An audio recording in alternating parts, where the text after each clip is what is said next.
Hello అండి. Hi, welcome back to our channel. ఈరోజు నేను ఒక హెల్దీ మిల్క్ షేక్ చేసి చూపించబోతున్నానండి. చిన్నపిల్లలకి ఇది చాలా బాగా యూజ్ అవుతుంది. కంటి చూపు మెరుగుపడడంతో పాటు మంచి కలర్ రావడానికి కూడా ఇది బాగా హెల్ప్ చేస్తుంది. అలాగే పాలు తాగని పిల్లలు, క్యారెట్ తినని పిల్లలకి ఇలా చేసి ఇవ్వండి. చాలా బాగుంటుంది. చాలా హెల్దీగా కూడా ఉంటారు పిల్లలు. ఇది పిల్లలే కాదండి, పెద్దవాళ్ళు కూడా హ్యాపీగా తాగేయచ్చు. చాలా హెల్తీ డ్రింక్ అనమాట.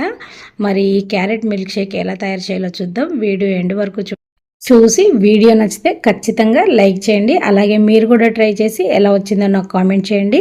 మీ ఫ్రెండ్స్, రిలేటివ్స్కి కూడా ఈ వీడియో అనేది షేర్ చేయండి. ఇప్పుడు ఈ రెసిపీ ఎలా తయారు చేయాలో చూద్దాం.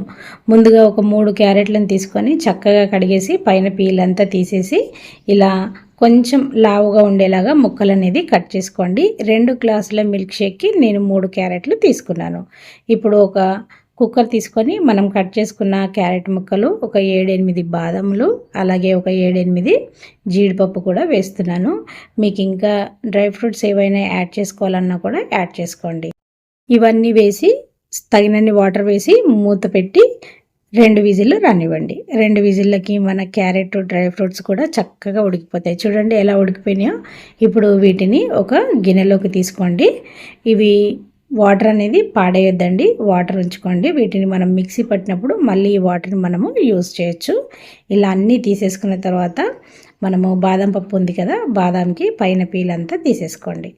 చూడండి ఇవి చక్కగా ఉడికిపోయినాయి కదా, ఇలా అనగానే వచ్చేస్తాయి అన్నమాట. కాబట్టి వీటన్నిటిని పీల్ తీసి పక్కన పెట్టుకోండి. ఇలా అన్ని పీల్ తీసేసుకున్న తర్వాత ఒక మిక్సీ జార్ తీసుకొని మనం ముందుగా ఉడకబెట్టుకున్నటువంటి క్యారెట్ ముక్కల్ని, అలాగే పీల్ తీసుకున్న బాదం కూడా వేసి ఒక 2 ఇలాచీలు వేసుకోండి. ఫ్లేవర్ బాగుంటుంది. ఇలా మిక్సీ జార్లో వేసుకొని మనం ముందుగా ఉంచుకున్న వాటర్ని కొన్నిగా వేసుకుంటూ ఇలా మెత్తగా మిక్సీ పట్టేసేయండి.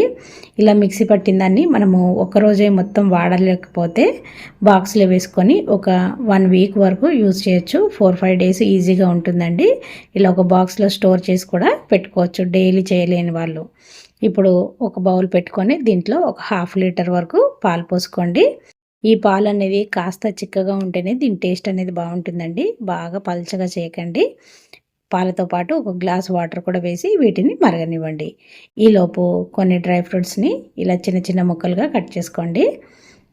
మీకు ఇంకా పిస్తా, బాదం కావాలైనా, మీకు ఏ డ్రై ఫ్రూట్స్ కావాలంటే అవి ఇలా గార్నిష్ కోసం కట్ చేసి పక్కన పెట్టుకోండి. చూడండి ఇలానే ముక్కలుగా కట్ చేసుకున్నాను. ఈ లోపుగా మనకి పాలు అనేది ఇలా పొంగు వచ్చేస్తాయి. చూడండి ఎక్కువ మరిగిపోని అవసరం లేదండి. పాలు ఒక్క పొంగు వస్తే సరిపోతుంది. ఇప్పుడు ఈ పాలలో మనం ముందుగా ప్రిపేర్ చేసి పెట్టుకున్నాం కదా క్యారెట్ పేస్ట్ని ఒక 4 టేబుల్ స్పూన్ల వరకు వేసుకోండి. వేసుకొని మీడియం ఫ్లేమ్ మీద కలుపుతూ చక్కగా మరిగించుకోండి.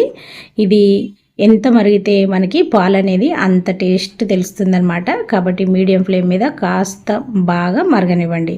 చూడండి పాలు అనేది మరిగిపోయినాయి కదా. ఇప్పుడు స్టవ్ కట్టేసి పాలని చల్లారనివ్వండి. పాలు అనేది కొంచెం గోరువెచ్చగా ఉండేలాగా చూసుకోండి. ఇప్పుడు ఈ టైంలో మీకు నచ్చితే పంచదార, లేదంటే బెల్లము, లేకపోతే తేనె, మీరు ఏది తినాలనుకుంటే అది మీ టేస్ట్కి తగ్గట్టుగా వేసుకోండి. ఇక్కడ నేను ఒక 3 టేబుల్ స్పూన్ల వరకు బెల్లం వేస్తున్నాను. పాలు అనేది గోరువెచ్చగా అయిన తర్వాత మాత్రమే బెల్లం వేయండి, లేకపోతే పాలు విరిగిపోతాయండి. ఇలా బాగా కలిపేసుకొని మీకు నచ్చితే గోరువెచ్చగా తాగండి, లేదంటే ఫ్రిడ్జ్లో పెట్టుకొని తాగితే మాత్రం బాదం పాలలాగా ఉంటాయండి. చాలా బాగుంటాయి. పిల్లలకి ఒక్కసారి ఈ టేస్ట్ అలవాటు చేశారంటే ఇవే కావాలని అడుగుతారు. అంత టేస్టీగా ఉంటాయి. అలాగే చాలా హెల్తీగా కూడా ఉంటుంది. సమ్మర్లో కూల్ డ్రింక్స్ అని, బయట జ్యూస్లని తాగుతూ ఉంటారు కదా, అలా కాకుండా క్యారెట్తో మనం ఇలా ప్రిపేర్ చేసి పెట్టుకుంటే అప్పటికప్పుడు ఎవరైనా గెస్ట్లు వచ్చినా సరే మీరు ఈ మిల్క్ షేక్ అనేది ప్రిపేర్ చేసి ఇవ్వచ్చు.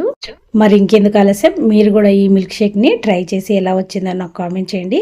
అలాగే మీ ఫ్రెండ్స్, రిలేటివ్స్కి కూడా ఈ వీడియో అనేది షేర్ చేయండి. థ్యాంక్ యూ అండి. Thank you for watching.